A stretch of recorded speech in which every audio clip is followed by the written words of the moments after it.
Hi, Bill Groat. Still here. You kids probably won't remember old Bill Groat, but your parents will. Ask. Go ahead. They'll tell you about fond memories of rushing home from school, turning the TV to Channel 8, watching my after-school specials.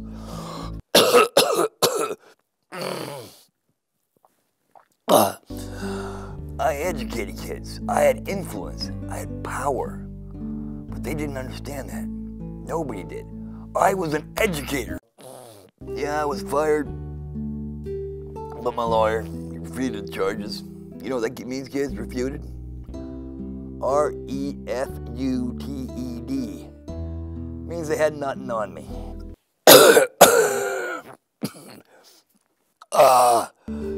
It's dusty. Anyways, here I come back 20 years later with a countersuit, and they have to put me back on the air.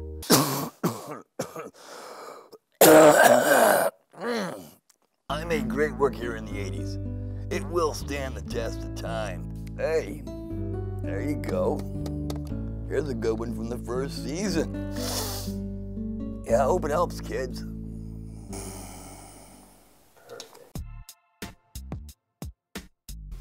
Every now and then, I'll get letters from viewers like you asking questions, and I have one such letter today from Kyle, who is asking all sorts of questions. We'll see if I can answer any of his questions. Now, Kyle, come here. Thanks, Mr. Groat. Oh, come here.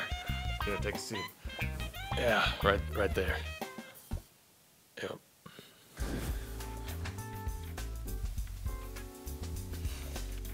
All right, what's your question, Kyle? It was kind of embarrassing. Come on, don't be shy, boyo. Sometimes my wiener gets hard. Well, that, my boy, is a boner.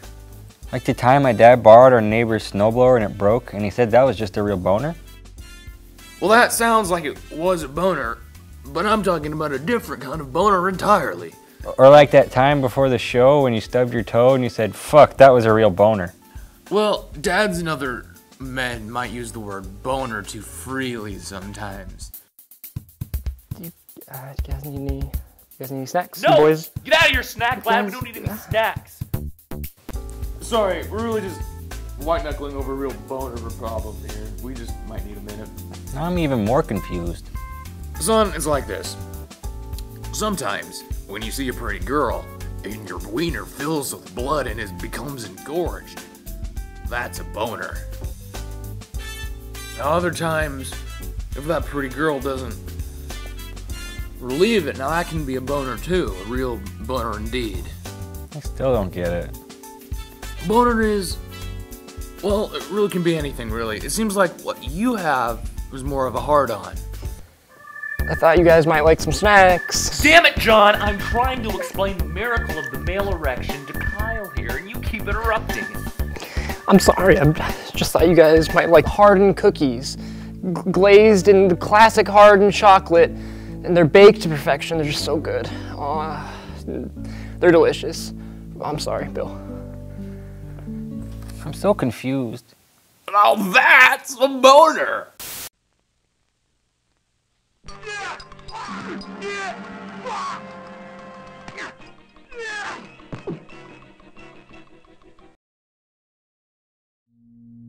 My name is Jim Locker.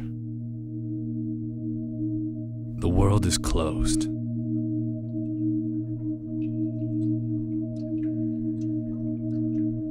The people need me. The locks need me. We're all trapped, kept under lock and key. Jim, why don't we go dancing anymore? My wife Patty doesn't understand. Jim, why do you always pick the locks over me? Patty, I don't pick the locks. The locks pick me. She has learned to cope with it. Keegan Latchsky is my apprentice. Go faster, Keegan! I loved him like a son. Keep going straight, damn it! I could always trust him. Hello? Jim, I just got a call from the chief of police. Patty is being held at the edge of town in an abandoned warehouse. Do you think you'll be able to handle this? Do you need anything? I've got my hands. Well, this will be a true test of your skill and knowledge of locks. Hey, Jim? Jim? I never opened up to her. The keys jingle, but a man can't stay single. We used to run. The way her sweaty hands fumbled my keys. I loved her, and she loved me. And the only thing standing between us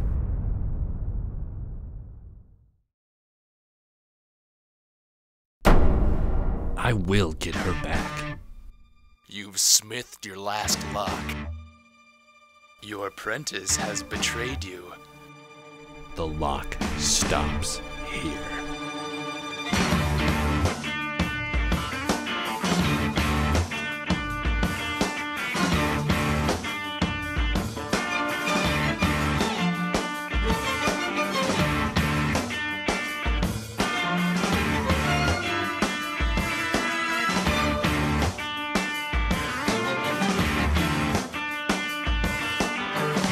No keys necessary.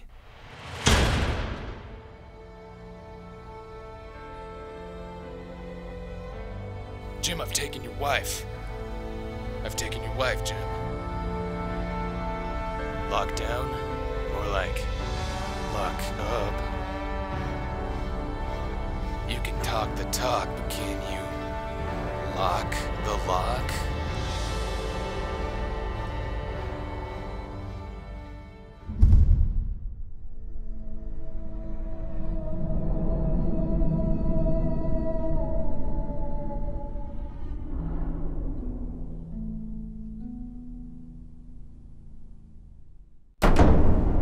Locked in a room now, Jim.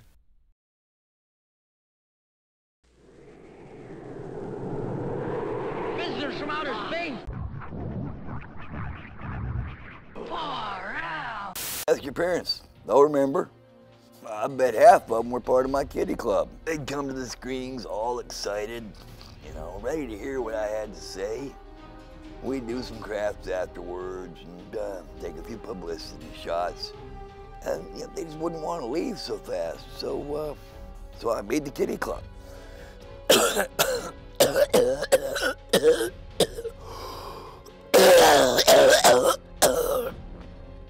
Anyway, we clean parks, we'd go on little field trips. The kids would get a goodie bag for their help. It was a fun time for all of us, really. But you know, they still wouldn't want to leave so fast. There were so many kids coming each week. Too many kids. What you kids need to understand, it was the early 90s. Bush was getting ready to invade Iraq. I brought the kids to a couple of protests. You know, they were crafty kids. They made some of the best looking protest signs you ever saw. Just ask your parents, they'll tell you about old Bill Groat. Ask them about the Starman. Yeah, if you ask them about the Starman, they'll tell you. Time for another one here. Yeah, there's a good one right there. There's some things kids your age don't understand. Algebra, permanent markers, organs, like the instrument, not like, you know, your colon. Not like the thing inside you that makes you poop, or holds it in, or doesn't make you poop. I don't understand what a colon does. Politics. There is a war going on right now, and there is millions of people who are dead. The blood is on your hands. Bathtubs full of it. Kool-Aid. You're buying Kool-Aid, comes red, that's blood. You've got pools full of this stuff. I see kids doing cannonballs into it. In fact, there's a kid here today who's quite excellent at them. Oh, I thought we were a different kid. Okay, boners. Did your dad ever talk to you about the war? Oh, I ate ice cream last night. It was on TV, but my dad said not to worry. You eat ice cream a lot, Kyle? Yeah. We eat Sundays every Sunday. Now, are there chocolate chips in that ice cream? The syrup? Yeah. And when you ate it, did it taste wrong? I'm asking, Kyle, if it tasted wrong when your dad covered it in blood. No, he didn't. Yes, he did. Now, go sit back down. Your parents lied, kids. They're too far gone and drowning in blood. But you can swim, right? Like cockroaches, you'll be able to rise above the waste and filth of our society. We can reverse the lies your parents have told you. I can save you. There's spoiled milk in the fridge, kids, and I need you to throw it out. It's easy once you try. You're all capable of great things. It's in you. What? Yes, you will all be heroes with my help. Just like a star giving life-giving heat to its planets, I will too bathe you in nourishing beams emanating from my very being, penetrating you, giving you strength to rise above the lies and the filth that society has chained you down with. So go home, kids. Tell your parents that you have had enough of their bloody Sundays. Pyramids! You've beaten me!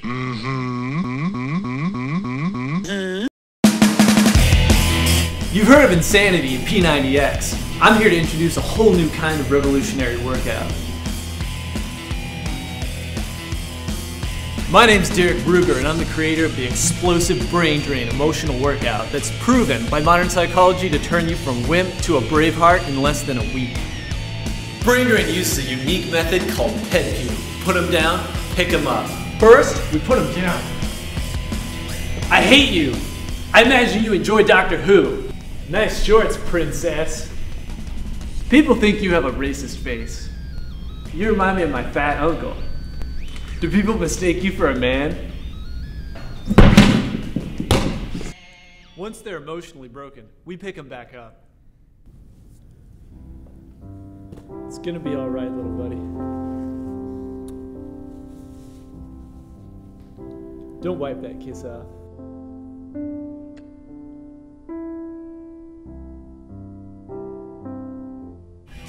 One workout with us will have you cured of the following ailments: flying hand disease, broken hair, wimpy eyes, physical and emotional battery, snaggle ass, erectile dysfunction, and of course, insecurity. I'd say I used to cry about twice a month, but now I only cry when I'm doing my workout, which is like 5 times a week.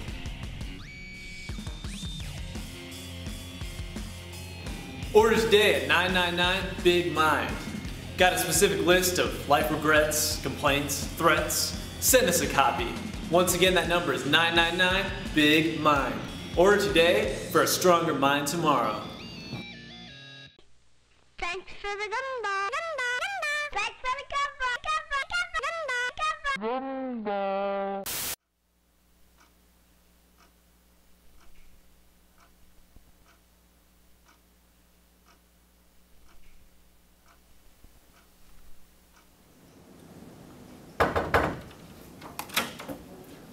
Hi, Mr. Finkelstein. Yeah, sorry I'm late. My wife is out of town. I could just not find a babysitter for the life of me. I'm sure you know how that goes. Yes, let's get on with it. I don't have much time and I don't like to be kept waiting.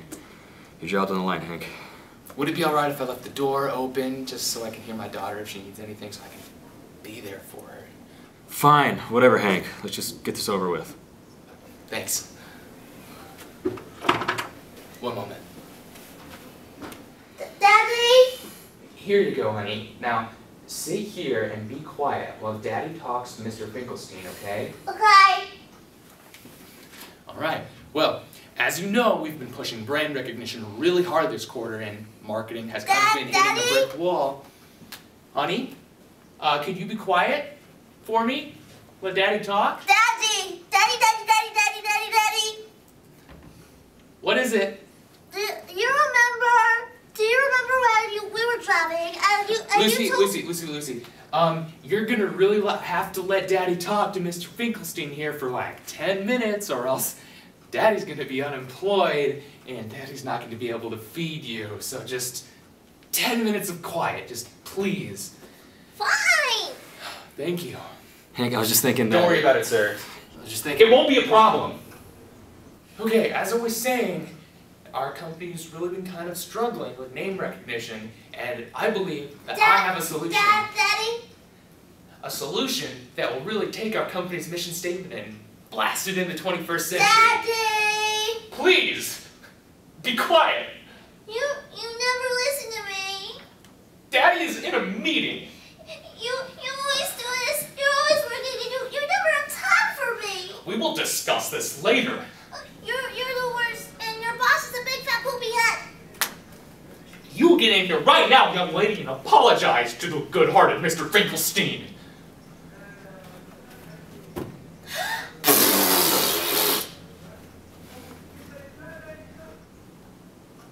I am so sorry, Mr. Finkelstein. That's your daughter? Yes, sir.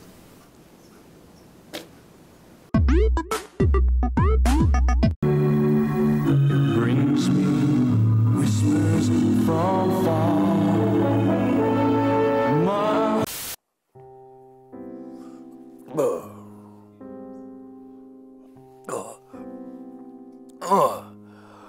After that, things moved pretty quickly. These kids love me. I mean, they really love me.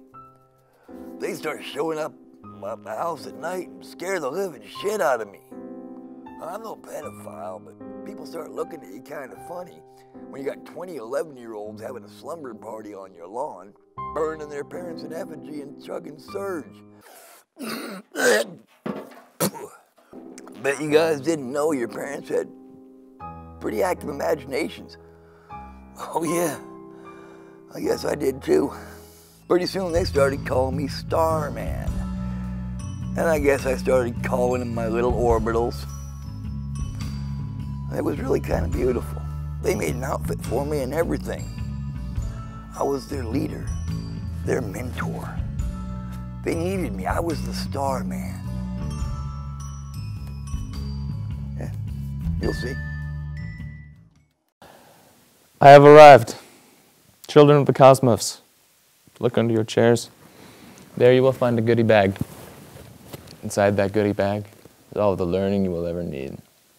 Consider today your first day of school and your graduation. Now, take out your gas can and bottle. I'm going to teach you how to make a Molotov cocktail.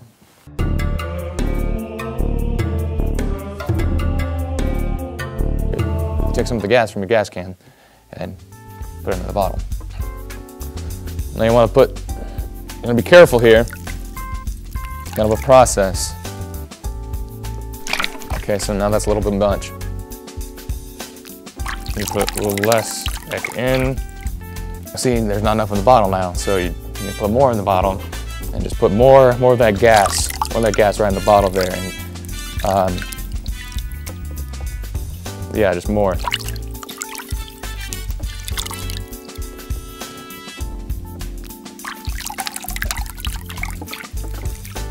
Oh, you need a little bit more there. It's kind of a process. Now a little bit less.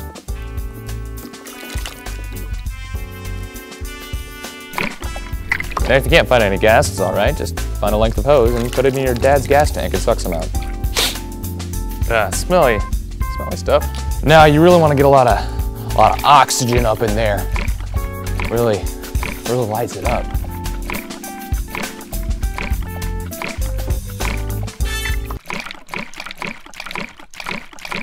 Now, let's grab a rag. Now you just put one end of the rag into the bottle, just far down in there as you can get it. Take your Bic lighters, light one end, and throw it at anything. That about does it. Now, look under your seats and you'll be able to find a candy bar. No, don't use these two things together. That wouldn't do anything. That wouldn't make anything. I can't imagine what you'd do with a Molotov cocktail and a candy bar.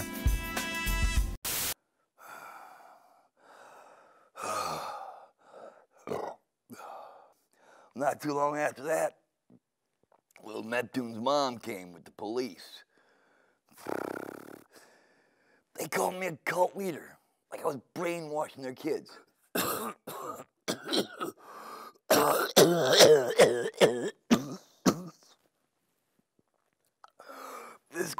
damn mother dust, holy fuck, and I'm gonna get pneumonia and keel over. That's what they want. No, gotta wait.